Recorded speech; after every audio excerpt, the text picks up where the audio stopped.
Pai, como são incomparáveis as Tuas promessas para as nossas vidas, Senhor Deus. Senhor, nós acreditamos, Senhor Deus, nas promessas que o Senhor tem para nós, Senhor Jesus. Acreditamos, Senhor Deus, que o Senhor está nos guiando, Senhor Deus, para os Teus caminhos, ó Pai. E por isso, Senhor Deus, nós cantamos incomparáveis. Quão incomparáveis são as Tuas promessas, Senhor Deus. E, ó Pai, eu oro, Senhor Jesus, para que as Tuas promessas possam se cumprir na vida da Tua igreja, Senhor Jesus. Pai, eu também aproveito esse momento, Senhor Deus, para orar pela Tua palavra, Senhor Deus.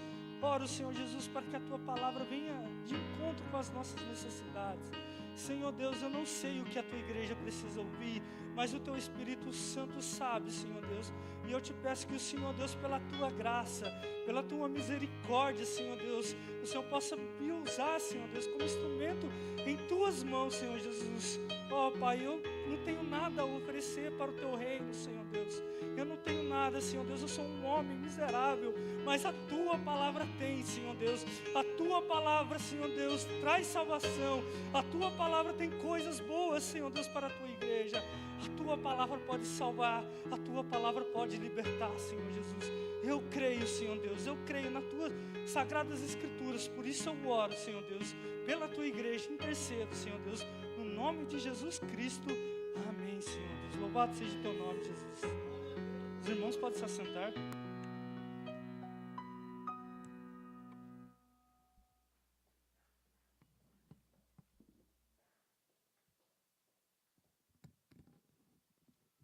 Uma boa tarde, início e boa noite, início de noite para os irmãos. Nosso tema da nossa mensagem de hoje é lugar de salvação, dando continuidade à série de lições, de mensagens, Deus em minha casa. E o texto que estaremos lendo para refletirmos nesta tarde está em Atos 10, a partir do versículo 22. Será projetado, se você quiser acompanhar, ou abrir a sua Bíblia, se preferir, fique à vontade.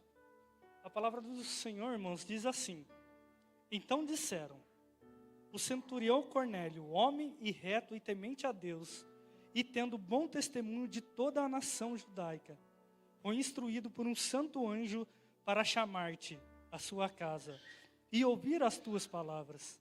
Pedro, pois, convidando-os a entrar, hospedou-os.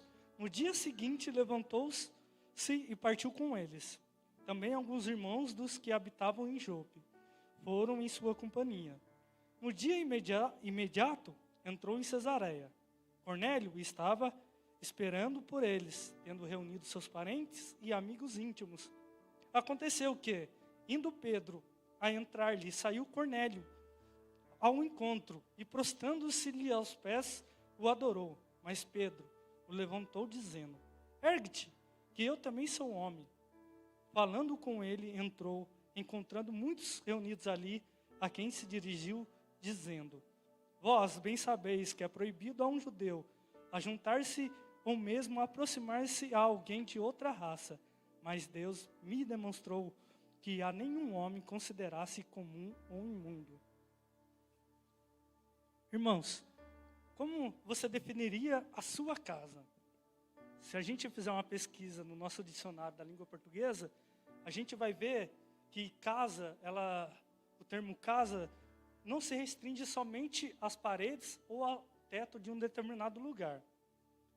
A expressão casa também denota aconchego, segurança e harmonia. E nesse sentido, irmãos, é muito comum a palavra casa ser associada à família. E como você definiria o seu lar? Muitos poderiam dizer aqui que o seu lar é um lugar atribulado, um lugar onde você não consegue ter paz, um lugar que você vive brigando com sua esposa, com seu marido. Creio que na casa dos irmãos aqui da igreja não é assim. Mas outros irmãos podem definir a sua casa como um lugar de paz, um lugar onde se sente alegre, um lugar onde você consegue sentir plena satisfação, um lugar onde você vive muito feliz com a sua esposa, com o seu marido, com seus filhos. Glória a Deus por isso. Irmãos, esses sentimentos positivos ou negativos, resultantes da nossa convivência familiar, certamente influenciarão a nossa definição do nosso lar, do lugar onde moramos. Irmãos, independentemente de como você define o seu lar humanamente, se é um lugar bom ou ruim, há uma definição divina de como Deus enxerga os nossos lares. E Deus, irmãos, Ele enxerga o nosso ambiente familiar como um lugar de salvação. Deus enxerga o nosso lar como um ambiente de paz, um ambiente onde a gente consegue viver em harmonia com os nossos familiares. E Jesus, irmãos, Ele deseja fazer isso com as nossas casas. Ele deseja que nossas casas sejam ambientes espirituais que conduzam pessoas ao céu. Deus deseja que nossos lares sejam um pedaço do céu na terra. Por que não? Onde as pessoas possam se sentir impactadas com o Evangelho. Já aconteceu de alguém chegar na sua casa, opa, sua casa é diferente, eu sinto algo especial aqui. E é muito gratificante isso, porque a gente sabe que o nosso Mestre está morando conosco e a gente sabe que o Evangelho se faz presente no nosso lar. Por isso que o nosso ambiente familiar é diferente. Mas, embora o seu lar seja um ambiente atribulado, um ambiente onde não é cultivado os valores de Cristo, os valores da palavra, Deus deseja restaurá-lo, transformá-lo em um lugar de salvação. Essa é a proposta de Cristo para a sua casa, que ela seja um ambiente onde pessoas se rendam aos pés do Salvador. Irmãos, Cornélio, ele entende essa proposta divina, essa proposta de Deus, de transformar os nossos lares em um lugar de salvação. Ele entende que a sua casa tinha que ser um lugar de salvação. Ele entendeu que a sua família precisava ser salva. Suas ações mencionadas na Bíblia apresentam algumas pequenas lições que a gente vai ver, a partir de agora, a respeito deste assunto. E a primeira lição que a gente aprende é que a nossa casa, ela precisa ter um espaço para o cultivo da palavra de Deus. A nossa casa precisa ter um espaço para o cultivo da palavra de Deus. Irmãos, Cornélio, ele era um oficial romano. Se você começar a ler o capítulo 10, os primeiros versículos descrevem isso. Atos 10, 1, 2 diz assim: morava em Cesareia um homem de nome Cornélio, centurião da corte chamada italiana, piedoso e temente a Deus com toda a sua casa, e que fazia muitas esmolas ao povo, e de contínuo orava a Deus. Certo dia, irmãos, Cornélio, quando ele estava orando, ele recebe a visita de um anjo. E um anjo diz para ele: Cornélio, as suas orações e ofertas subiram como oferta memorial diante de Deus. E o anjo dá uma ordem para Cornélio: Cornélio, você precisa enviar alguns homens até Pedro, convidar Pedro para vir à sua casa e ouvir o que Pedro tem a dizer para você e para a sua família. Então Cornélio prontamente atende o chamado do anjo. Ele separa alguns homens de sua confiança e envia até Pedro, onde Pedro estava localizado. Enquanto esses homens viajam até onde Pedro estava, que é na cidade de Jope, nesse meio termo, nesse contratempo, Pedro, ele sobe ao terraço na casa onde ele estava. A Bíblia diz que era quase a hora do almoço e Pedro sente fome e Pedro cai em êxtase. E Pedro tem uma visão de um lençol estendido, descendo do céu com toda a espécie de animal. E a Bíblia fala que nesse lençol havia animais quadrúpedes, répteis da terra e aves do céu. E Pedro ouve uma voz lhe dizendo: levanta-se, Pedro, mata e come. E Pedro responde: de modo nenhum, Senhor, jamais comi algo impuro e imundo. E isso aconteceu por 3 vezes. E enquanto Pedro estava refletindo a respeito da visão, o Espírito lhe disse: Simão Pedro, 3 homens estão procurando por você. Portanto, levanta-se e desça, não hesite em ir com eles, pois eu os enviei. Depois disso, os homens enviados por Cornélio, irmãos, chegam até a casa onde Pedro estava. E Pedro, de antemão, já sabia que eles iriam chegar onde ele estava, pergunta para os homens enviados de Cornélio, por que eles estavam procurando? E os homens explicam a situação. Explicam que eles foram enviados por Cornélio, que era um homem justo, temente a Deus, e que era um homem muito respeitado por todo o povo judeu.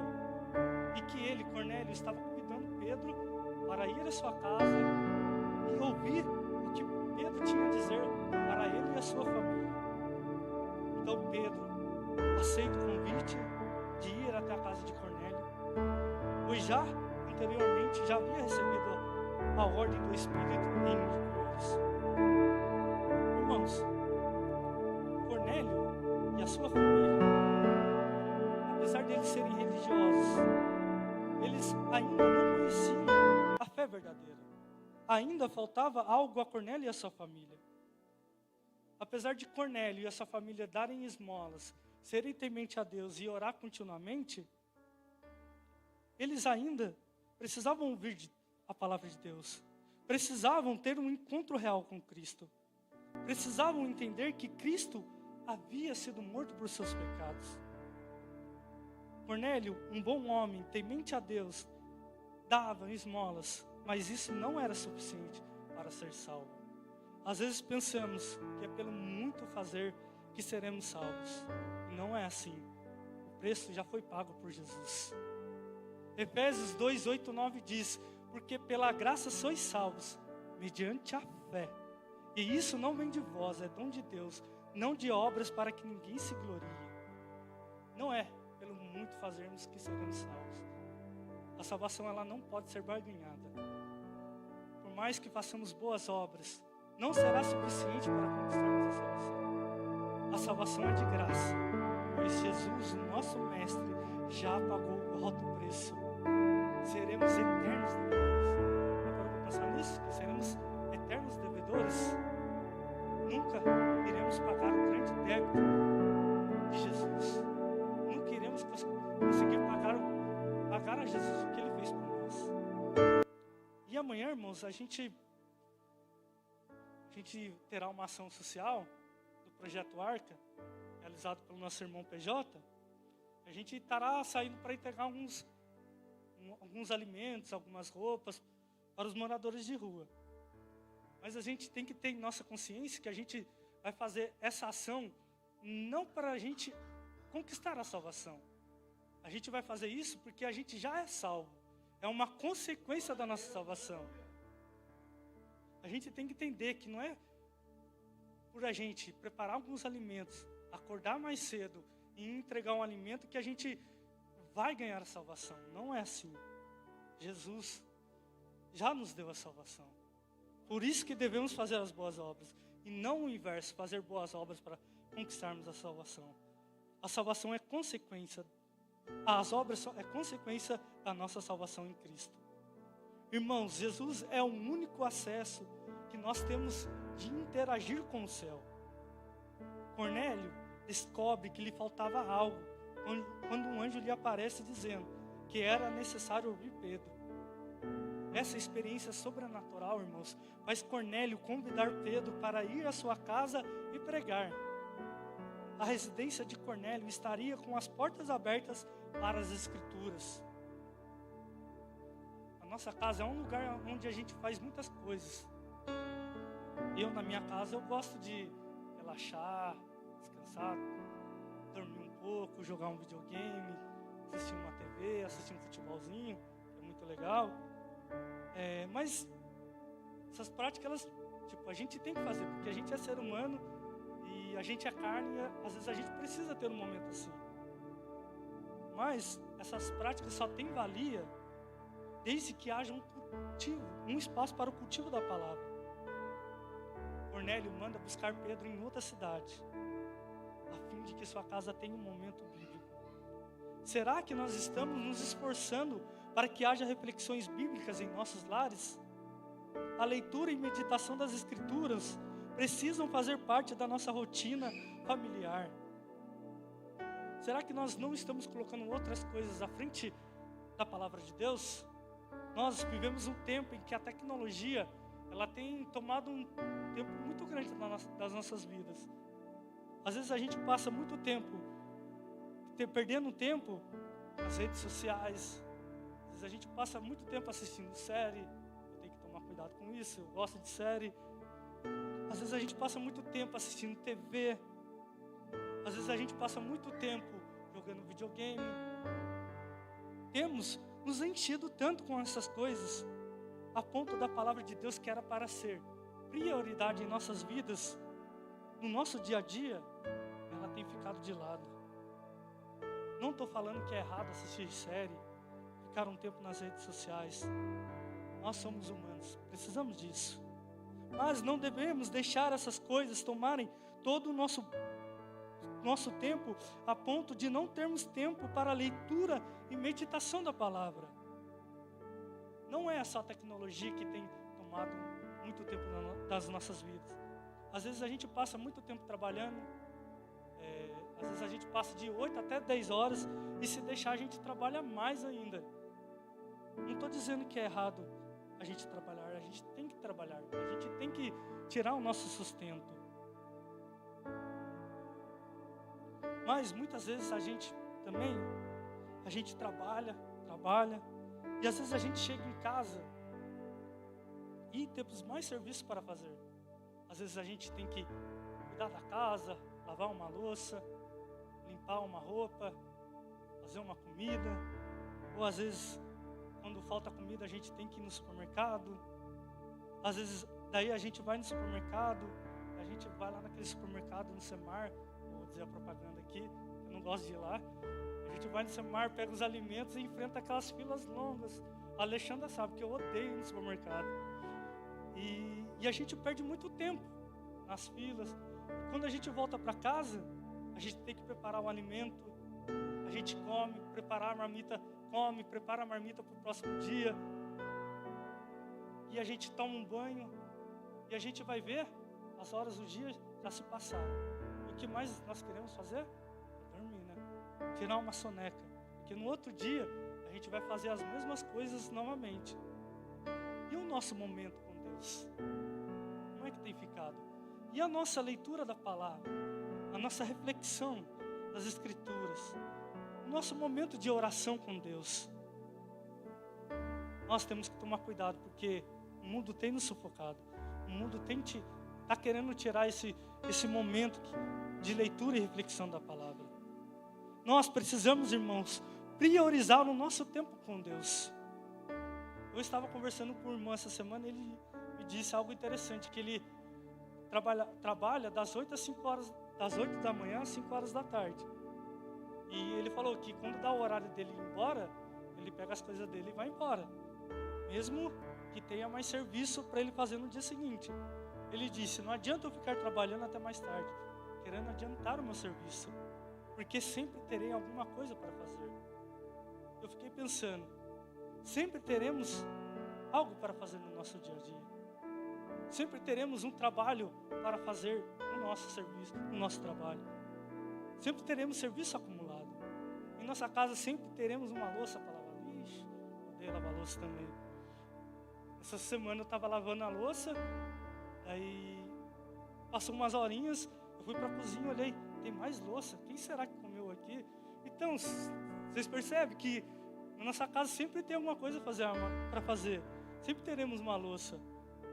Na faculdade é a mesma coisa, a gente sempre terá um trabalho para fazer, uma prova para estudar. Não adianta.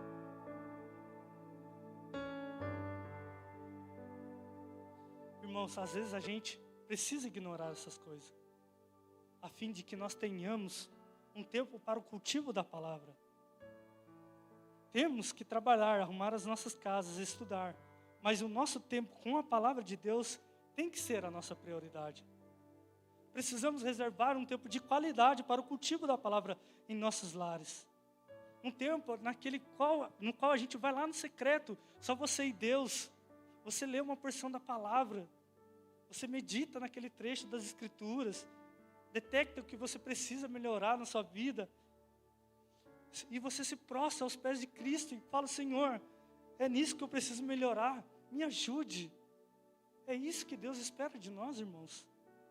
Não é uma coisa impossível, é uma coisa simples. É que às vezes a gente complica, né? O ser humano gosta de complicar as coisas.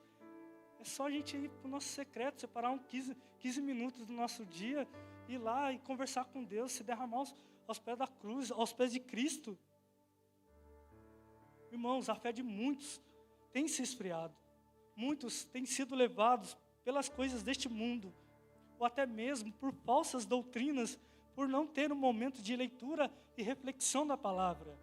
Somos levados de um lado para o outro, ficamos perdidos, sem rumo, e em muitas situações de nossas vidas, na qual precisamos de respostas, procuramos respostas em outras coisas. Tomamos atitudes precipitadas e nos frustramos e ainda culpamos Deus. Não culpe Deus por seus erros.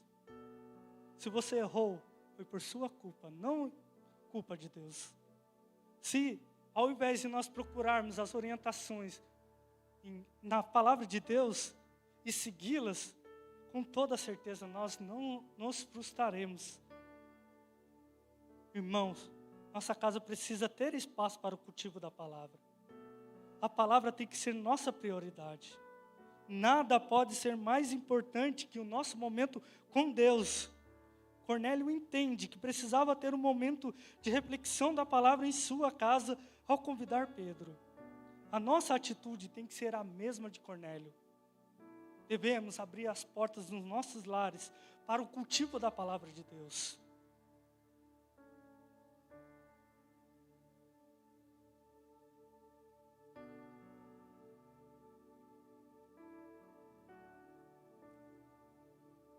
Amém, irmãos? Só para saber se os irmãos estão comigo. Amém, glória a Deus por isso. Vamos ler mais um pouquinho da palavra? Agora a gente vai ler em Atos 10, a partir do versículo 23. Eu vou estar lendo aqui. Diz assim: Pedro, pois convidando-os a entrar, hospedou-os. No dia seguinte levantou-se e partiu com eles. Também alguns irmãos dos que habitavam em Jope foram em sua companhia. No dia imediato, entrou em Cesareia. Cornélio estava esperando por eles, tendo reunido seus parentes e amigos íntimos.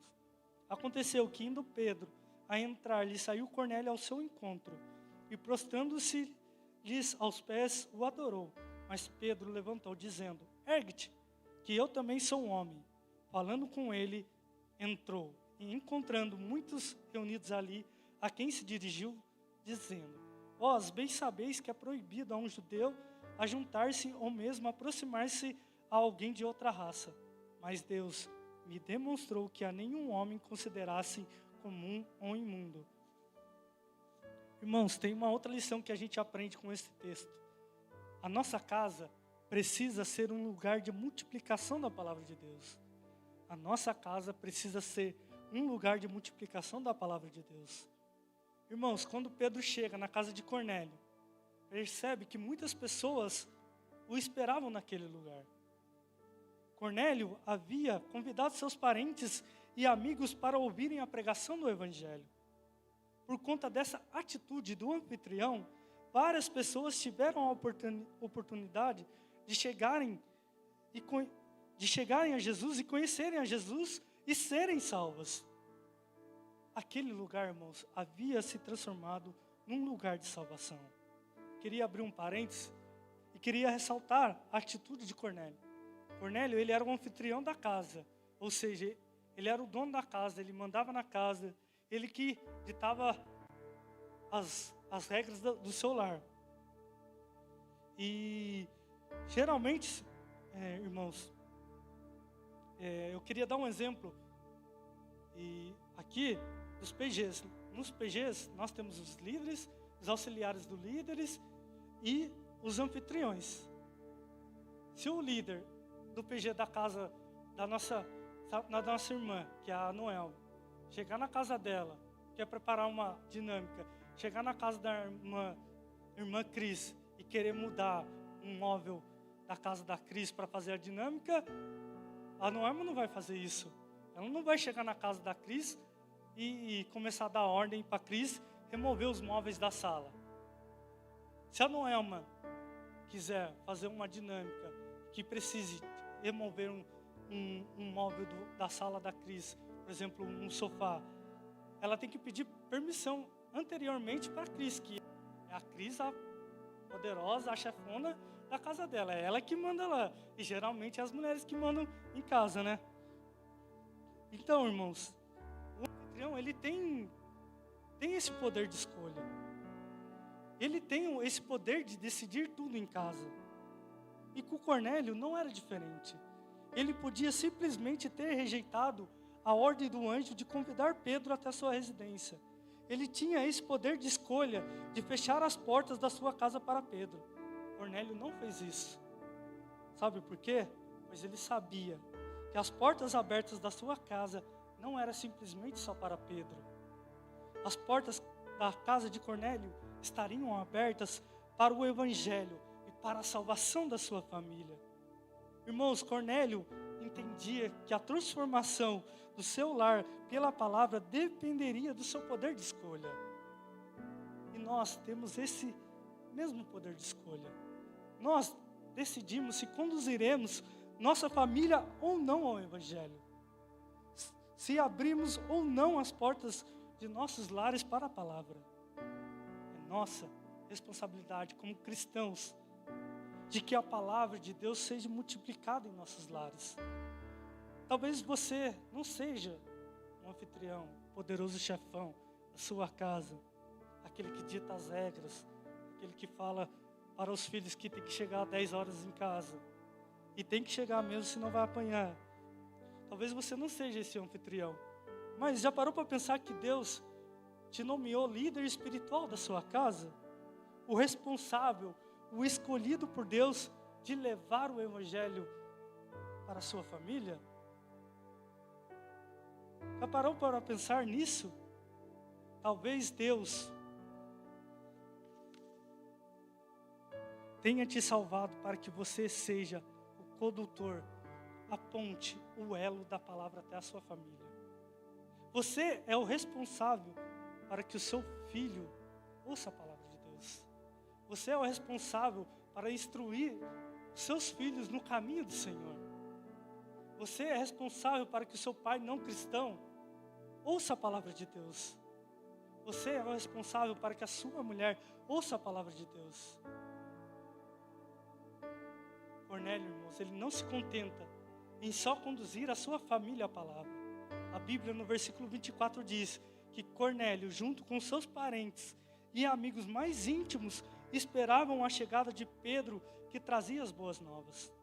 É interessante isso, pois Cornélio utiliza a sua casa para que a palavra fosse multiplicada. Fosse multiplicada não só à sua família, mas também aos seus amigos. Sabe, irmão, aquele amigo ou parente inconveniente que aparece na sua casa de vez em quando para filar uma boia, chega em casa, na sua casa de inesperado, cheguei para almoçar. Eu faço isso na casa da minha sogra. Quando eu não quero comer em casa, eu vou lá, abro o portão e cheguei para almoçar. Ela vai dar risada. E casa de sogra é para isso, né? Tem que comer bastante. Vem no pacote, né? Daí tem que comer na casa da sogra também. Então, irmãos, esse parente, esse amigo não cristão que vai lá, ele precisa ouvir a palavra de Deus através da sua vida, através da sua casa. Eles precisam ouvir do evangelho lá no seu lar. Nossa casa precisa ser um agente multiplicador da palavra. A nossa casa não é só para dormir, não é só para comer, não é só para tomar banho, não é só para assistir TV. Nossa casa tem um plano aqui na terra. E Deus quer transformá-la em um lugar de salvação. E a nossa casa, irmão, ela pode ser a igreja, a primeira igreja desses nossos amigos, desses nossos familiares. O que é mais fácil você convidar? O seu amigo para vir à igreja ou o seu amigo para ir à sua casa? Claro que ele vai na sua casa, né? Por isso, nós temos que utilizar o nosso lar para falar de Cristo lá. Lá é que ele, seu amigo e parente não cristão, terão o primeiro contato com a palavra. É lá que a semente da palavra pode ser plantada e futuramente dar frutos. Irmãos, Deus deseja que nossas casas multipliquem a sua palavra. Nossos familiares, vizinhos, precisam ouvir de Deus através de nós. Nossa casa precisa ecoar o Evangelho. Deus deseja que nossas casas multipliquem a sua palavra. Assim sendo, devemos viver de um modo cristão para que os frequentadores e observadores da nossa residência conheçam a salvação de Cristo Jesus. Além disso, irmãos, não devemos ter vergonha de compartilhar as coisas espirituais que aprendemos na palavra. Romanos 1,16 diz: o Evangelho é poder de Deus para todo aquele que crê, irmãos. Precisamos anunciar essa palavra. Irmãos, Cornélio atraiu Deus para a sua casa com seu entusiasmo de multiplicar a mensagem de salvação. Tem muitas coisas boas que podem ser realizadas em nossas casas através do poder divino, através do poder de Deus. Abramos o nosso coração, abramos os nossos lares, ouçamos o que o Espírito tem a dizer para nós. Nossas casas podem se tornar um pedaço do céu na terra. Tudo é possível ao que crê na palavra de Deus. Precisamos acreditar no poder da palavra de Deus. Precisamos utilizar o nosso lar como uma extensão da igreja. Precisamos utilizar o nosso lar para que o Evangelho seja anunciado. Às vezes, seu amigo não vai ouvir a palavra aqui na igreja, mas é lá no nosso lar que ele ouvirá.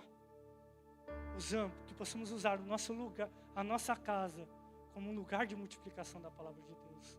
Amém, irmãos? Pode se colocar em pé, por gentileza?